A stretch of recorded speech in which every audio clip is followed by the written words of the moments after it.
January 1961, Washington, D.C. The night before John F. Kennedy's inauguration, the most glamorous inaugural gala in American history, a stage filled with the greatest entertainment talent the country had produced. And at the center of it, organizing it, producing it, performing in it, one man, Frank Sinatra. He had helped put John F. Kennedy in the White House. He had organized fundraisers and worked phone lines and used every ounce of his influence to deliver the votes and the energy and the cultural momentum that a young Catholic senator needed to defeat Richard Nixon in one of the closest elections in American history. He had stood on stages across the country and told the audiences who came to hear him sing that this man, this particular man, was the one America needed. Kennedy had won. And Frank Sinatra stood in the light of the inaugural gala with the absolute confidence of a man who had helped make the most powerful moment in the world happen. He was at the peak of everything.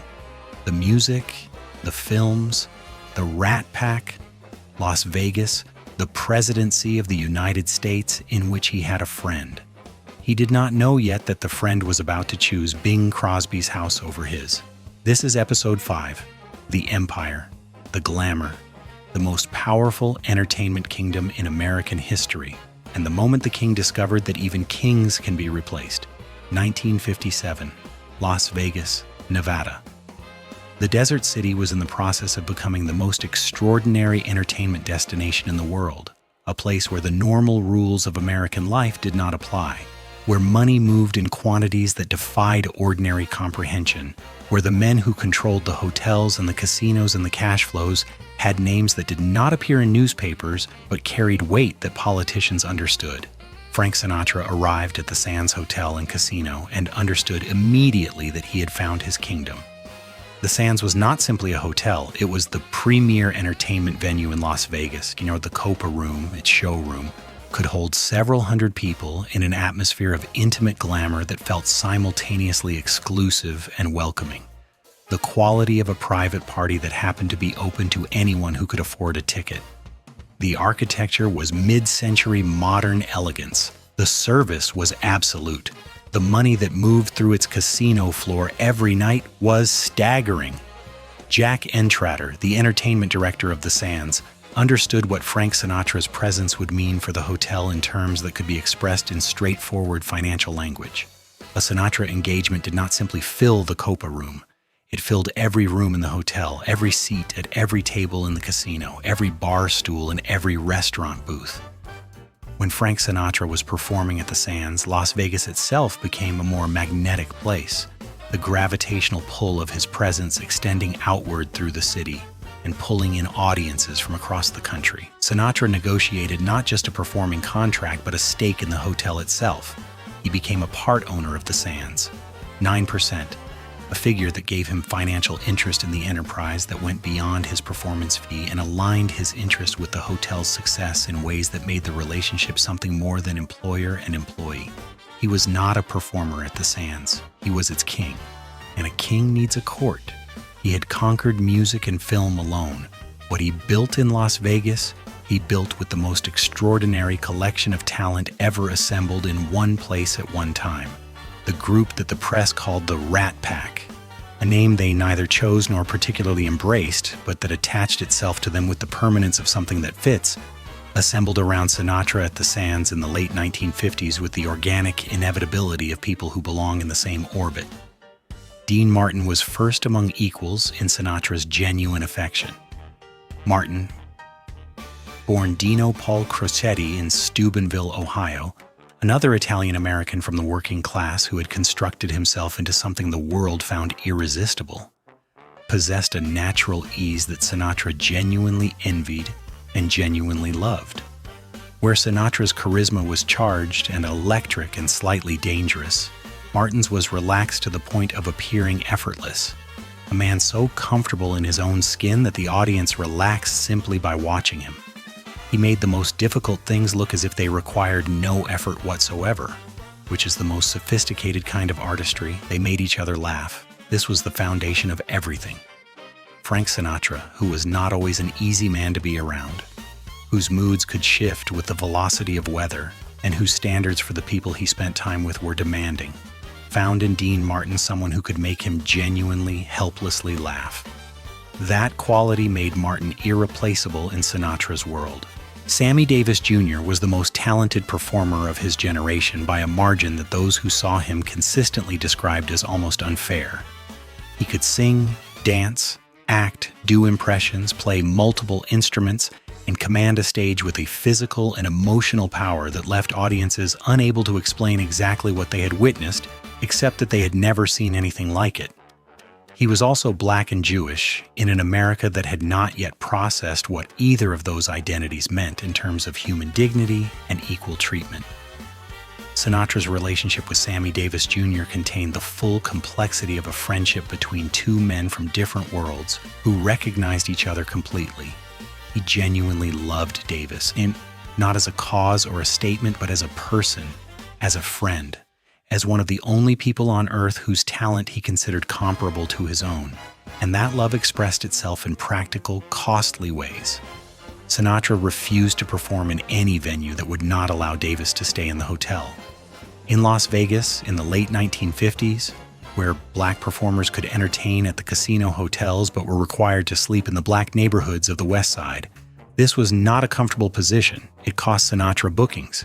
He maintained it anyway.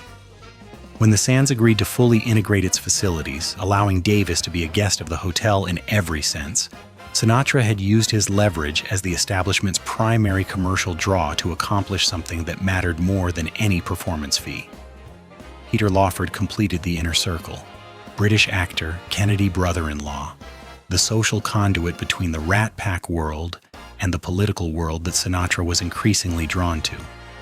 Joey Bishop was the fifth member, the comedian, the straight man, the man whose timing was so perfect that he could make Sinatra laugh simply by saying someone's name with a particular inflection. Together in the Copa Room at the Sands, they built something that American entertainment had not seen before and has not produced since. What happened on that Copa Room stage every night was not a concert. It was not a comedy show. It was not a variety performance. It was something that had no name because nothing like it had existed before. The Rat Pack shows at the Sands operated on a principle that Sinatra understood intuitively and that the others understood by proximity. The audience should always feel that they are witnessing something private, something that is happening for them specifically, something that might not happen exactly this way ever again. They drank on stage. Real drinks, not theatrical props. They improvised around each other with the specific electricity of people who know each other so well that they can anticipate the next move and choose to go somewhere else entirely just to see what happens. They roasted each other with the intimacy of men who can say anything to each other because the friendship beneath it is unassailable. They pulled in audience members. They forgot lyrics deliberately and made the forgetting funnier than the lyric. They created the sustained impression that the audience had been invited to the greatest private party in the world and happened to be in the right place at the right time.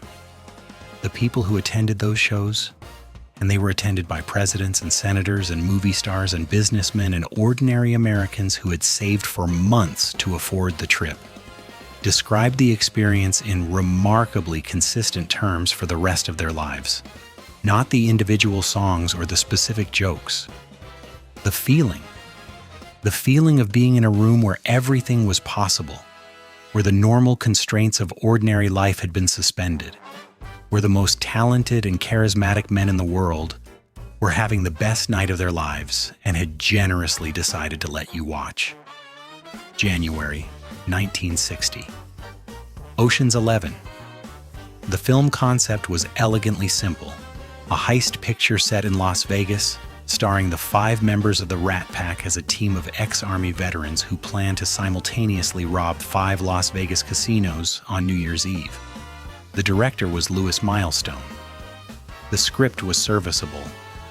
The real attraction was exactly what it appeared to be: Frank Sinatra, Dean Martin, Sammy Davis Jr., Peter Lawford, and Joey Bishop, playing versions of themselves in the city they owned, doing by day what they did by night. They filmed by day and performed at the Sands by night. The audiences who came to the Copa Room shows during the Ocean's 11 filming period were watching the cast of the movie perform live after spending the day shooting scenes together. a blurring of film and reality and performance that was completely intentional and completely irresistible. The film was a massive commercial success. It was also a document of a specific moment, the Rat Pack at their absolute peak, in their natural environment, doing exactly what they were built to do. Frank Sinatra had conquered entertainment. Now he wanted something more. He wanted to matter in the world beyond the stage, and John F. Kennedy gave him the chance. The connection between Frank Sinatra and John F. Kennedy was not a casual celebrity-politician relationship. It was a genuine friendship between two men who recognized in each other qualities they admired. The charisma, the appetite for life, the specific kind of ease in any room that comes from complete self-confidence, the capacity to be the most compelling person present without appearing to try. Kennedy was everything that the boy from Hoboken was not. Old money, Harvard education, family political dynasty, the ease of someone who had never needed to fight for legitimacy because legitimacy had been present at his birth. Sinatra recognized all of this and was drawn to it with the particular fascination of someone from the opposite end of America's class spectrum. And Kennedy was drawn to Sinatra with the fascination of someone who had been given everything and was attracted to the quality of a man who had taken everything. The specific electric quality of self-made power. When Kennedy decided to run for president in 1960, Sinatra committed to the campaign with the full force of everything available to him. He organized fundraisers that generated significant money for the Kennedy campaign.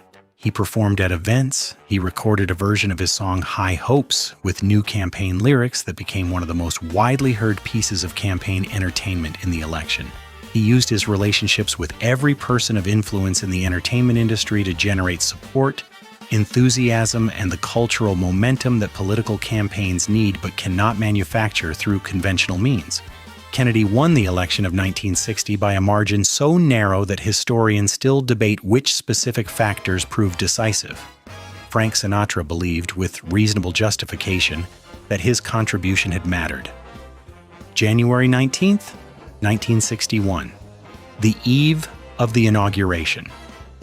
Sinatra produced and performed in a gala that was the most star-studded entertainment event in Washington's history. He stood in the lights of that stage with the confidence of a man who had helped make the most powerful moment in the world happen and who expected reasonably that the friendship would continue and deepen. He was about to discover how wrong he was. He had helped put a man in the White House. That man chose someone else's house. What Frank Sinatra did next said everything about who he was.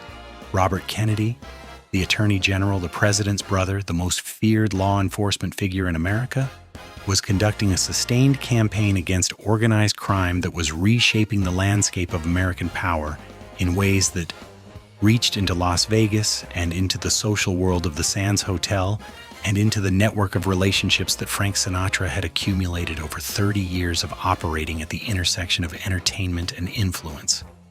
The mob connections were not a secret. They had never been a secret.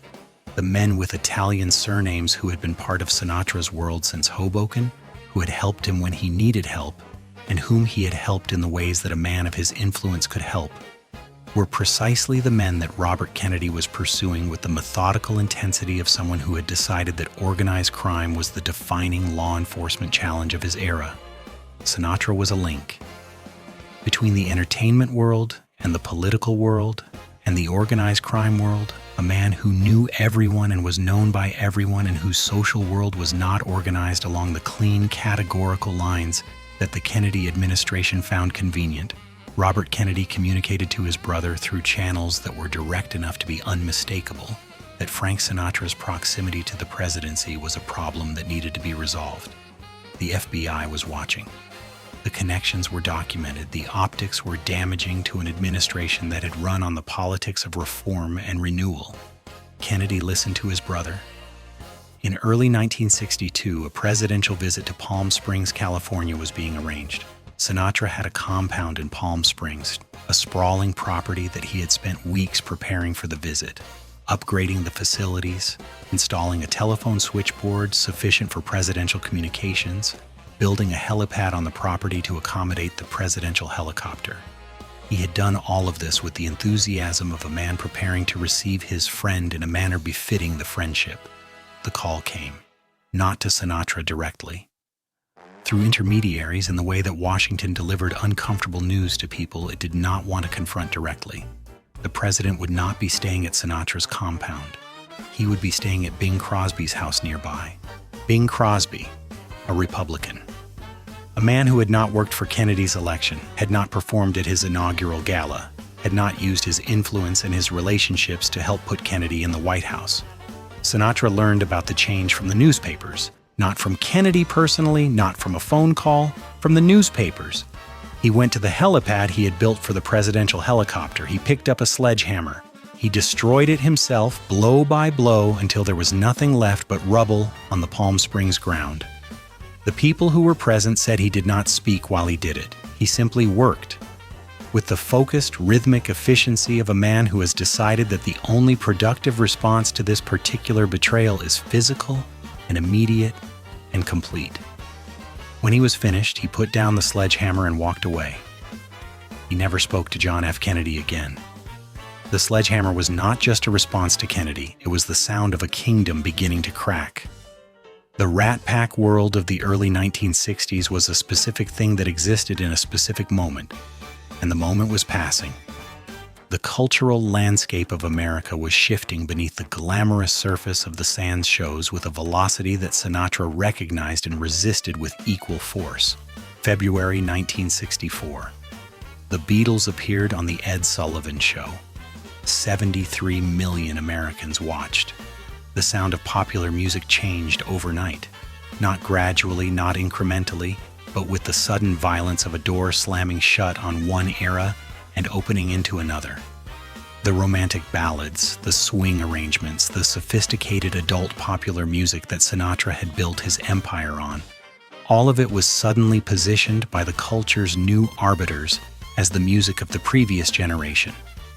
Sinatra did not accept this positioning gracefully. He was not built for graceful acceptance of anything that he considered wrong, and he considered the British invasion wrong, Midrash, not simply as a threat to his market share, but as a genuine aesthetic judgment.